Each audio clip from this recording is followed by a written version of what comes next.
Eco ನಮ್ಮ ಸ್ವಾಮಿ ಜಗದಂತರ್ಯಾಮಿ.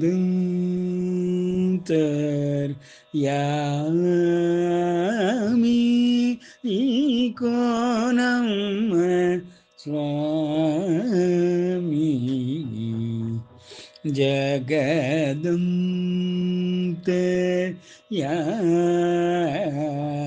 Eco ನಮ್ಮ ಸ್ವಾಮಿ ಜಗದಂತರ್ಯಾಮಿ.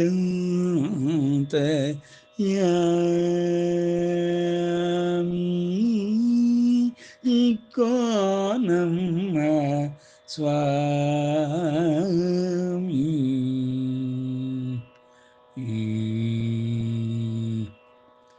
ವಸ್ತು ಬಿಟ್ಟು ನೋಡು, ವಾಸ್ತವದಿ ಮನನ ಮಾಡು.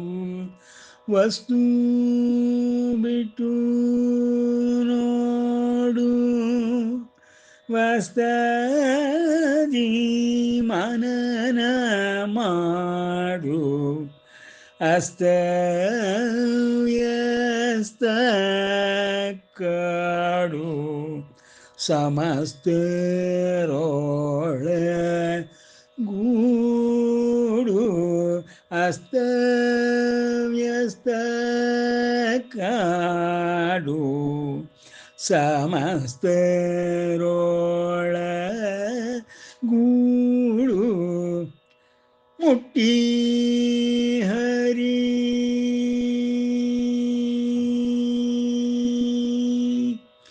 ಮುಟ್ಟಿ ಹರಿ ಧ್ಯಾನ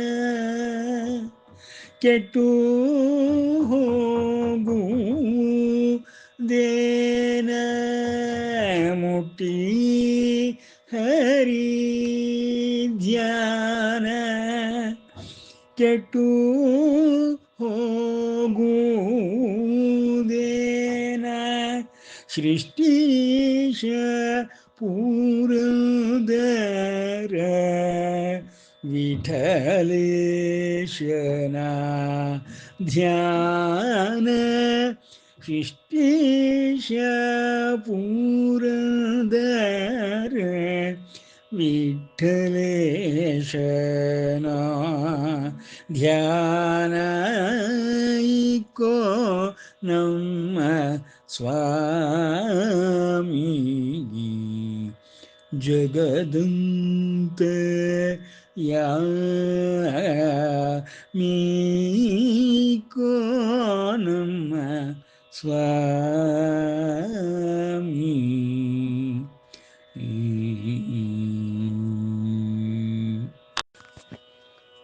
ಶುಕ್ಲಾಂಬರಧರಂ ವಿಷ್ಣುಂ ಶಶಿವರ್ಣಂ ಚತುರ್ಭುಜಂ ಪ್ರಸನ್ನವದನಂ ಧ್ಯಾಯೇತ್ ಸರ್ವವಿಘ್ನೋಪಶಾಂತಯೇ. ಅಗಜಾನನ ಪದ್ಮಾರ್ಕಂ ಗಜಾನನಮಹರ್ನಿಶಂ ಅನೇಕದಂತಂ ಭಕ್ತಾನಾಂ ಏಕದಂತಮುಪಾಸ್ಮಹೇ. ತಮೇವ ಶರಣಂ ಗಚ್ಚ ಸರ್ವಭಾವೇನ ಭಾರತ. ತತ್ಪ್ರಸಾದಾತ್ ಪರಾಂ ಶಾಂತಿಂ ಸ್ಥಾನಂ ಪ್ರಾಪ್ಸ್ಯಸಿ ಶಾಶ್ವತಂ. ಇತಿ ತೇ ಜ್ಞಾನಮಾಖ್ಯಾತಂ ಗುಹ್ಯಾತ್ ಗುಹ್ಯತರಂ ಮಯಾ. ವಿಮೃಶ್ಯ ಏತದಶೇಷೇಣ ಯಥೇಚ್ಛಸಿ ತಥಾ ಕುರು. ಸರ್ವಧರ್ಮಾನ್ ಪರಿತ್ಯಜ್ಯ ಮಾಮೇಕಂ ಶರಣಂ ವ್ರಜ. ಅಹಂ ತ್ವಾ ಸರ್ವಪಾಪೇಭ್ಯೋ ಮೋಕ್ಷಯಿಷ್ಯಾಮಿ ಮಾ ಶುಚಃ. ಗೀತಾಯಾಃ ಪುಸ್ತಕಂ ಯತ್ರ ಯತ್ರ ಪಾಠ ಪ್ರವರ್ತತೆ ತತ್ರ ಸರ್ವಾಣಿ ತೀರ್ಥಾನಿ ಪ್ರಯಾಗಾದೀನಿ ತತ್ರ ವೈ. ತತ್ರ ಸರ್ವಾಣಿ ತೀರ್ಥಾನಿ ಪ್ರಯಾಗಾದೀನಿ ತತ್ರ ವೈ. ಸರ್ವೇ ದೇವಾಶ್ಚ ಋಷಯಃ ಯೋಗಿನಃ ಪನ್ನಗಾಶ್ಚ ಯೇ. ಗೋಪಾಲ ಗೋಪಿಕಾ ವಾಪಿ ನಾರದೋದ್ಧವ ಪಾರ್ಷದಾಃ. ಮಹಾಪಾಪಾತಿಪಾಪಾನಿ ಮಹಾಪಾಪಾತಿಪಾಪಾನಿ ಗೀತಾಧ್ಯಾನಂ ಕರೋತಿ ಚೇತ್ ಕರೋತಿ ಚೇತ್ ಕ್ವಚಿತ್ ಸ್ಪರ್ಶಂ ನ ಕುರ್ವಂತಿ ಕ್ವಚಿತ್ ಸ್ಪರ್ಶಂ ನ ಕುರ್ವಂತಿ ಪಾಪಾನಿ ನಳಿನೀದಲಮಂಬುವತ್.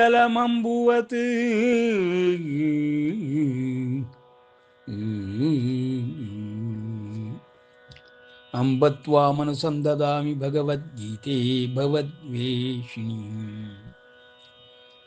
ಇದುವರೆಗೆ ನಾವು ಭಗವದ್ಗೀತಾ ಜ್ಞಾನ ಅಭ್ಯಾಸದ 10ನೇ ಅಧ್ಯಾಯವಾದ ವಿಭೂತಿ ಯೋಗವನ್ನು, ವಿಭೂತಿ ಯೋಗವೆಂದರೆ ಭಗವಂತನ ಮಹಿಮೆಗಳು, ಭಗವಂತನ ಗುಣಗಾನಗಳು, ಭಗವಂತನ ಸಾಧನೆಗಳು, ಸಿದ್ಧಿಗಳು ಎಲ್ಲವೂ ಭಗವಂತನ ವಿಷಯದಲ್ಲಿ ಇರುವಂಥದ್ದು. ಪ್ರತಿಯೊಂದು ದೇಹದ ಒಳಗೇ ಇರುವಂತಹ ಸಕಲ ರಚನೆಯ ವಿಷಯಗಳನ್ನು ವಿವರವಾಗಿ ಒಂದಕ್ಕೊಂದು ಹೇಗೆ ಹೆಣೆಯಲ್ಪಟ್ಟಿದೆ ಎಂಬುದನ್ನು ತಿಳಿಸುತ್ತಾ ಪರಮಾತ್ಮನು ಸಂಪೂರ್ಣವಾಗಿ ಭಗವದ್ಗೀತೆಯನ್ನು ದೇಹದೊಳಗಿರುವಂತಹ ಸೂಕ್ಷ್ಮ ಅತಿ ಸೂಕ್ಷ್ಮ ವಸ್ತುಗಳ ವಿಷಯದಲ್ಲಿ ಹೇಗೆ ಜೋಡಿಸಲ್ಪಟ್ಟಿದೆ ಎಂದು ತೋರಿಸಿಕೊಡುತ್ತಾ, ಭಗವಂತನು ಸಕಲರ ಹೃದಯ ಮಂದಿರದಲ್ಲಿ ಇರುತ್ತಾನೆ, ಪರಮಾತ್ಮನು ಸಕಲ ಹೃದಯ ಮಂದಿರದಲ್ಲಿರುವುದು ಯಾವ ರೀತಿಯಿಂದ ಎಂಬುದನ್ನು ವರ್ಣಿಸುತ್ತಾ, 4ನೇ ಸ್ತರವಾಗಿರುವಂತಹ ಪ್ರತಿ ದೇಹದೊಳಗೆ ಆತ್ಮ ಪರಮಾತ್ಮನೆಂಬುದಾಗಿ ಯಾರು ನಿಶ್ಚಯವಾದ ಬುದ್ಧಿಯಿಂದ ತಮ್ಮಲ್ಲಿಯೇ ಇರುವ ಪರಮಾತ್ಮನನ್ನು ಗುರುತಿಸುತ್ತಾರೆಯೋ, ಯಾರು ಅವನನ್ನು ತಿಳಿದುಕೊಳ್ಳುತ್ತಾರೆಯೋ, ತನ್ನ ದೇಹವೆಂಬ ವಾಹಕದಲ್ಲಿ ರಥಸ್ಥನಾಗಿರುವಂತಹ ಪರಮಾತ್ಮನನ್ನು ಯಾರು ಅರಿಯಲು ಪ್ರಯತ್ನ ಪಡುತ್ತಾರೆಯೋ ಅಂತಹ ಪರಮಾತ್ಮನ ಮಹಿಮೆಗಳನ್ನು ಸಂಪೂರ್ಣವಾಗಿ ಅರಿಯುತ್ತಾ ತನ್ನಲ್ಲಿಯೇ ಹುದುಗಿರುವಂತಹ ಪರಮಶಕ್ತಿಯನ್ನು ಗುರುತಿಸುತ್ತಾ ಆ ಶಕ್ತಿಯ ಉಪಯೋಗಗಳನ್ನು ಹೇಗೆ ಪಡೆದುಕೊಳ್ಳಬೇಕೆಂಬುದನ್ನು ಯೋಗ ಮತ್ತು ಬ್ರಹ್ಮವಿದ್ಯೆಯ ಈ ಜ್ಞಾನದ ಮೂಲಕ ಕರುಣಿಸುತ್ತಾ ಪರಮಾತ್ಮನು ತನ್ನ ಮಹಿಮೆಗಳನ್ನು ವರ್ಣಿಸುತ್ತಿದ್ದಾನೆ. ಎಲ್ಲ ಅಧ್ಯಾಯಗಳು ಅಂತರಂಗದಲ್ಲಿರುವಂತಹ ವಿಷಯಗಳನ್ನೇ ವರ್ಣಿಸುತ್ತಾ ಪರಮಾತ್ಮನಿಗೆ ಯಾವ ರೀತಿಯಲ್ಲಿ ಎಲ್ಲವೂ ಸ್ಪರ್ಶವಾಗಿದೆ, ಸಂಪರ್ಕವನ್ನು ಹೊಂದಿದೆ ಎಂಬುದನ್ನು ವಿವರಣೆ ಕೊಡುತ್ತಾ ಇದ್ದಾನೆ. ಇದು ಹೇಗೆ ಸಾಧ್ಯ ಎಂದು ಯೋಚಿಸಿದರೆ ಒಂದು ಲೌಕಿಕ ಉದಾಹರಣೆಯ ಮೂಲಕ ತಿಳಿದುಕೊಳ್ಳಬಹುದು. ದೇಹದೊಳಗೆ 108 ಸಂಪರ್ಕ ಜಾಲಗಳಿವೆ. ನರಮಂಡಲವಿದೆ, ಜೀರ್ಣಕಾರಿಯಾದ ಜೀರ್ಣ ವ್ಯೂಹದ ರಚನೆಗಳಿದೆ. ಈ ನರಮಂಡಲಗಳಾಗಲಿ ರಕ್ತನಾಡಿಗಳಾಗಲಿ ಎಲ್ಲವೂ ಈ ದೇಹದೊಳಗೆ ಅಡಗಿದೆ. ಇಷ್ಟೊಂದು ವ್ಯೂಹಗಳನ್ನು ಜಾಲಗಳನ್ನು ಅಡಗಿಸಿಕೊಂಡಿರುವಂತಹ ಈ ದೇಹದೊಳಗೆ ಶಕ್ತಿಯು 2 ರೀತಿಯಲ್ಲಿ ವ್ಯಕ್ತವಾಗುತ್ತಿರುತ್ತದೆ. ಒಂದು ದೈಹಿಕ ಜೀವ ಶಕ್ತಿಯಾದರೆ ಇನ್ನೊಂದು ಪರಮಾತ್ಮನ ಆತ್ಮಶಕ್ತಿ. ಎರಡೂ ಶಕ್ತಿಗಳು ಒಂದಕ್ಕೊಂದು ಸಮನ್ವಯ ಮಾಡಿಕೊಳ್ಳುತ್ತಾ ಈ ದೇಹವೆಂಬ ವಾಹಕವನ್ನು ನಡೆಸಿಕೊಂಡು ಹೋಗುತ್ತದೆ. ಅಂತಹ ವಾಹಕದ ಒಳಗಿರುವಂತಹ ಸಕಲ ವಿಷಯಗಳನ್ನು, ಸೂಕ್ಷ್ಮ ವಸ್ತುಗಳನ್ನು, ರಚನೆಗಳನ್ನು ವರ್ಣಿಸುತ್ತಾ ಪರಮಾತ್ಮನು ಅದು ಹೇಗೆ ಕಾರ್ಯ ಶೈಲಿಯನ್ನು ಹೊಂದಿದೆ, ಯಾವ ರೀತಿಯಲ್ಲಿ ಎಲ್ಲವೂ ಕೆಲಸವನ್ನು ಮಾಡುತ್ತಿದೆ ಎಂಬುದಕ್ಕೆ ಪರಮಾತ್ಮ, ಆತ್ಮ, ಪ್ರಜ್ಞೆ, ಅಂತಃಪ್ರಜ್ಞೆ, ಬುದ್ಧಿ, ಮನಸ್ಸು ಮತ್ತು ಇಂದ್ರಿಯಗಳು ದೇಹದ ಇಂದ್ರಿಯಗಳ ಮೂಲಕ ಹೊರಗಿನ ವಿಷಯ ವಸ್ತುಗಳು, ಹೀಗೆ ಎಲ್ಲವೂ ತನ್ನ ಕೆಲಸವನ್ನು ಮಾಡಿಕೊಂಡು ಹೋಗುತ್ತಿದೆ. ಭೌತಿಕ ಶರೀರದಲ್ಲಿಯೇ ಪ್ರತಿ ದಿವಸವೂ ನಾವು ಹಿಂದೆಯೇ ಹೇಳಿದಂತೆ ಒಂದು ಮೊಬೈಲ್ ಪ್ರತಿದಿನವೂ ಚಾರ್ಜ್ ಮಾಡಿ ನಾವು ಹೇಗೆ ಅದರಲ್ಲಿ ಶಕ್ತಿಯು ಪ್ರತಿದಿನವೂ ಇರುವಂತೆ ನೋಡಿಕೊಳ್ಳುತ್ತೇವೆಯೋ, ಹಾಗೆಯೇ ಈ ದೇಹಕ್ಕೆ ಆಹಾರವನ್ನು ಸೇವಿಸುವುದರ ಮೂಲಕ ಶಕ್ತಿಯು ನಿರಂತರವಾಗಿ ಜೀವಶಕ್ತಿಯು, ದೇಹಶಕ್ತಿಯು ಕೆಲಸ ಮಾಡುವಂತೆ ನೋಡಿಕೊಳ್ಳುತ್ತಿರುತ್ತೇವೆ. ಆಹಾರ ಸೇವನೆಯಾಗಲಿ, ನಿದ್ರೆಯಾಗಲಿ, ವಿಸರ್ಜನಾ ಕಾರ್ಯಕ್ರಮಗಳಾಗಲಿ, ಶುದ್ಧತೆಯ ಪಾವಿತ್ರತೆಯ ಕಾಪಾಡಿಕೊಳ್ಳುವುದಾಗಲಿ, ಎಲ್ಲವೂ ಈ ವಾಹಕಕ್ಕೆ ಇರುವ ಆಯಸ್ಸನ್ನು ಅಭಿವೃದ್ಧಿಪಡಿಸಿಕೊಳ್ಳುತ್ತಲೇ ಇರುತ್ತದೆ. ಇದರಿಂದ ಉಪಯೋಗ ಪಡೆಯುತ್ತಲೇ ಇರುತ್ತದೆ. ಆತ್ಮಶಕ್ತಿ, ಪರಮಾತ್ಮ ಶಕ್ತಿ ಬೇರೆ ಬೇರೆಯಲ್ಲ, ಎರಡೂ ಒಂದಾಗಿಯೇ ಪ್ರತಿ ದೇಹದೊಳಗೆ ಈ ದೇಹಶಕ್ತಿ ಮತ್ತು ಜೀವಶಕ್ತಿಗಳನ್ನು ಹೇಗೆ ಉಪಯೋಗಿಸಬೇಕೆಂಬುದನ್ನು ತೋರಿಸುವ ಈ ರಚನಾ ಕ್ರಮವೇ ಬುದ್ಧಿಯಿಂದ ಆರಂಭ ಆಗುತ್ತದೆ. ಆ ಬುದ್ಧಿಯನ್ನೇ ಪರಮಾತ್ಮನು ಮೊಟ್ಟ ಮೊದಲನೆಯ ಪದವಾಗಿ ಉಪಯೋಗಿಸುತ್ತಾ ಬುದ್ಧಿರ್ಜ್ಞಾನಂ ಅಸಮ್ಮೋಹ ಕ್ಷಮಾ ಸತ್ಯಂ ದಮಃಶಮಃ ಎಂಬುದಾಗಿ 4ನೆಯ ಶ್ಲೋಕದಲ್ಲಿ ಹೇಳುತ್ತಾ 5-6ನೆಯ ಶ್ಲೋಕಗಳಲ್ಲಿ ಈ ದೇಹವನ್ನು ಯಾವ ರೀತಿ ಉಪಯೋಗಿಸುವುದರಿಂದ ಉತ್ತಮವಾದ ಉಪಯೋಗಗಳನ್ನು ಪಡೆದುಕೊಳ್ಳಬಹುದೆಂಬುದಕ್ಕೆ ಯೋಗ ಮಾರ್ಗವನ್ನು ಉಪದೇಶಿಸುತ್ತಾನೆ. ಈಗ ಬಂದ 9 ಅಧ್ಯಾಯಗಳಲ್ಲಿಯೂ ಯೋಗ ಮಾರ್ಗವನ್ನೇ ತಿಳಿಸಿದ ಪರಮಾತ್ಮನು ಸಾಂಖ್ಯ ಯೋಗದಿಂದ ಆರಂಭಿಸಿ ಕರ್ಮಯೋಗವನ್ನು, ಕರ್ಮಫಲ ಸನ್ಯಾಸವನ್ನು ಮತ್ತು ಕರ್ಮ ಸಂಬಂಧವಾದ ಜ್ಞಾನವನ್ನು ವರ್ಣಿಸುತ್ತಾ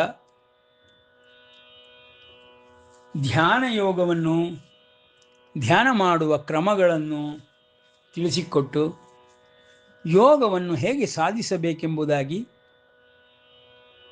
ಈ ಒಂದು ದೇಹದ ಕಾರ್ಯವೈಖರಿಯನ್ನು ತಿಳಿಸುತ್ತಾ ಇದ್ದಾನೆ.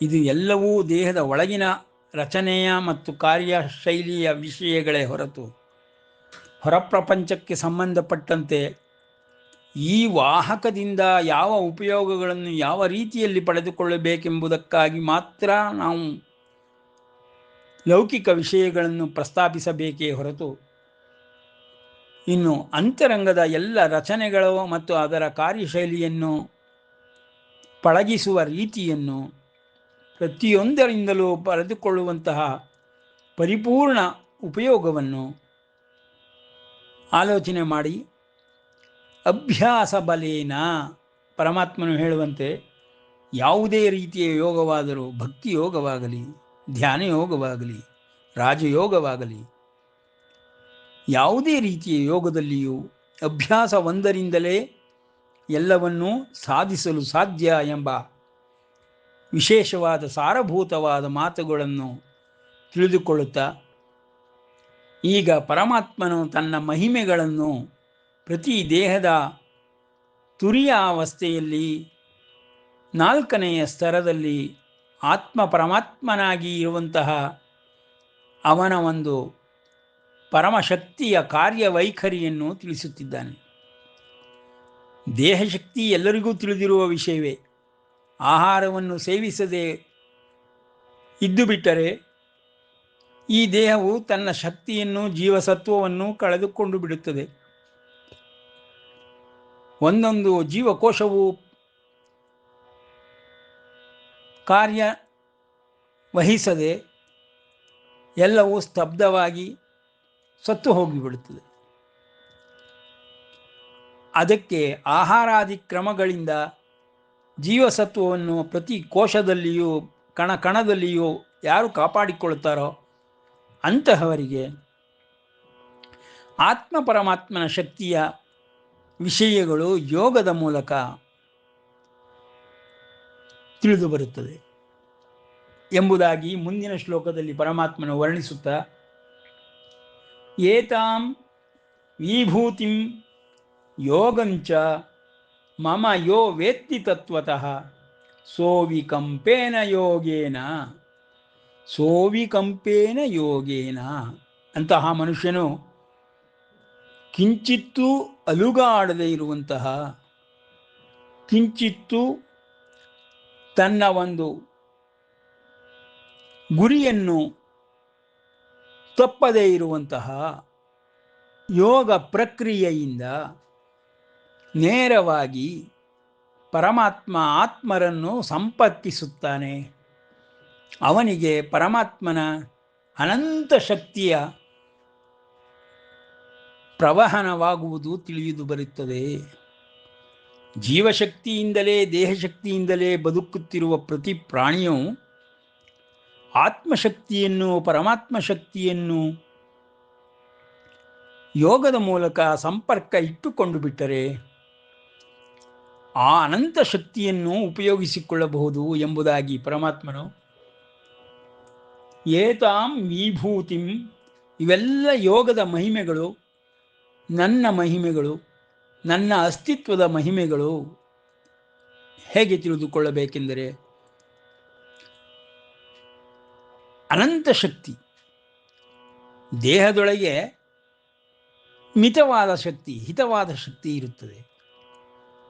ಅದು ಜೀವಸತ್ವಗಳಲ್ಲಿ ಆಹಾರದ ಕ್ರಮದಿಂದ ಸೂಕ್ಷ್ಮ ರೂಪದಲ್ಲಿ ರಕ್ತದೊಡನೆ ಬೆರೆತು ನಮ್ಮ ದೇಹದ ಶಕ್ತಿಯನ್ನು ನಿರಂತರವಾಗಿ ಕಾಪಾಡಿಕೊಳ್ಳುತ್ತದೆ. ಆ ದೇಹ ಶಕ್ತಿಯನ್ನು ಅನಂತ ಶಕ್ತಿಯನ್ನಾಗಿ ಪರಿವರ್ತಿಸಬೇಕಾದರೆ ಪರಮಾತ್ಮನ ಆ ದಿವ್ಯತೆಯನ್ನು ಭವ್ಯತೆಯನ್ನು ಸಂಪರ್ಕಿಸಬೇಕು. ಅದಕ್ಕೆ ಏಕೈಕ ಮಾರ್ಗವೆಂದರೆ ಯೋಗ ಮಾರ್ಗ.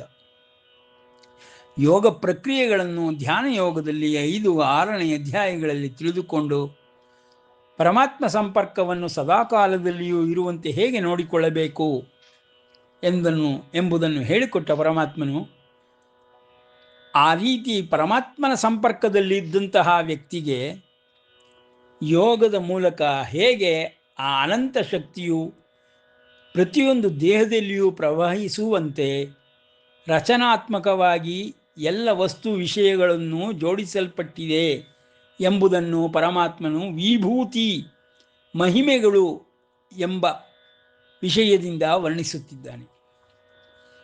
ಪರಮಾತ್ಮನ ಅಸ್ತಿತ್ವ ಅವನ ಮಹಿಮೆಗಳಿಂದಲೇ ತಿಳಿಯಲು ಸಾಧ್ಯ. ಹೇಗೆಂದರೆ ನಾವು ನೋಡುವ ಈ ವಿದ್ಯುತ್ ಶಕ್ತಿಯಿಂದ ಓಡುವಂತಹ ಮೋಟಾರ್ ಮತ್ತು ಸಕಲ ಉಪಕರಣಗಳು 230 ವ್ಯಾಟ್ಸ್ ಇರುವಂತಹ ಒಂದು ವಿದ್ಯುತ್ ಶಕ್ತಿಯಿಂದಲೇ ಕಾರ್ಯನಿರ್ವಹಿಸುತ್ತವೆ. ಅದು ದೇಹ ಶಕ್ತಿ. ಒಂದು ಮೊಬೈಲ್ ಯೂನಿಟ್ಗೆ ಬೇಕಾಗಿರುವಂತಹ ಒಂದು ಸಣ್ಣ ಶಕ್ತಿ. ಆದರೆ ಪರಮಾತ್ಮನ ಅನಂತ ಶಕ್ತಿ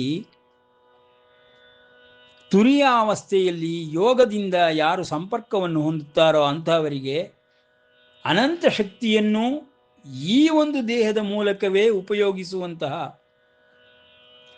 ರಚನಾಕ್ರಮವು ಒಳಗೆ ಹುದುಗಿದೆ ಎಂಬುದನ್ನು ಪರಮಾತ್ಮನು ವರ್ಣಿಸುತ್ತಿದ್ದಾನೆ.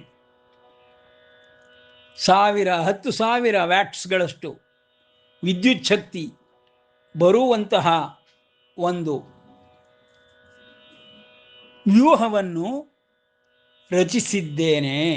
ಆ ವ್ಯೂಹಕ್ಕೆ ಯಾರೊಬ್ಬರೇ ಪ್ರವೇಶ ಮಾಡಬೇಕಾದರೂ ಅದರ ಮೂಲಕ ನನ್ನ ಸಂಪರ್ಕವನ್ನು ಹೊಂದಬೇಕಾದರೆ ಯೋಗವೆಂಬ ಈ ಪ್ರಕ್ರಿಯೆಯ ಮಾರ್ಗವನ್ನು ಅನುಸರಿಸಿದರೆ ಅಭ್ಯಾಸ ಬಲದಿಂದ ಅಂತಹವನು ನನ್ನನ್ನು ತಲುಪುತ್ತಾನೆ ಎಂಬುದಾಗಿ ಪರಮಾತ್ಮನು ಏತಾಂ ವಿಭೂತಿಂ ಯೋಗಂಚ, ಇಂತಹ ಪರಮಾತ್ಮನ ಮಹಿಮೆಗಳನ್ನು ಅರಿತವನು ಅವನನ್ನು ಸದಾಕಾಲದಲ್ಲಿಯೂ ಸಂಪರ್ಕದಲ್ಲಿಟ್ಟುಕೊಳ್ಳುವುದಕ್ಕೆ ಪ್ರಯತ್ನ ಪಡುವನು. ಅಂತಹವನು ನನ್ನನ್ನು ಮಹಿಮೆಗಳ ಮೂಲಕವಾಗಿಯಾಗಲಿ ತತ್ವದ ಮೂಲಕವಾಗಿಯಾಗಲಿ ನನ್ನನ್ನು ಸಂಪೂರ್ಣವಾಗಿ ಅರ್ಥ ಮಾಡಿಕೊಂಡಿರುತ್ತಾನೆ. ಹೇಗೆ ಸಾಮಾನ್ಯವಾಗಿ ಉಪಯೋಗಿಸುವ ವಿದ್ಯುತ್ ಶಕ್ತಿಯಿಂದ ಮೂಲದಲ್ಲಿರುವಂತಹ ವಿದ್ಯುತ್ ಶಕ್ತಿಯ ಶಕ್ತಿಯನ್ನು ತಿಳಿದುಕೊಳ್ಳಲು ಸಾಧ್ಯವೋ, ಅದರ ಉಪಯೋಗಗಳನ್ನು ಪರಿಣಾಮಗಳನ್ನು ಹೇಗೆ ತಿಳಿದುಕೊಳ್ಳಲು ಸಾಧ್ಯವೋ, ಹಾಗೆಯೇ ದೇಹಶಕ್ತಿ ಜೀವಶಕ್ತಿಯಿಂದ ಆತ್ಮಶಕ್ತಿ ಪರಮಾತ್ಮ ಶಕ್ತಿಯವರೆಗೂ ತಿಳಿದುಕೊಳ್ಳಲು ಸಾಧ್ಯ ಎಂಬುದಾಗಿ ವಿಭೂತಿಂ ಯೋಗಂಚ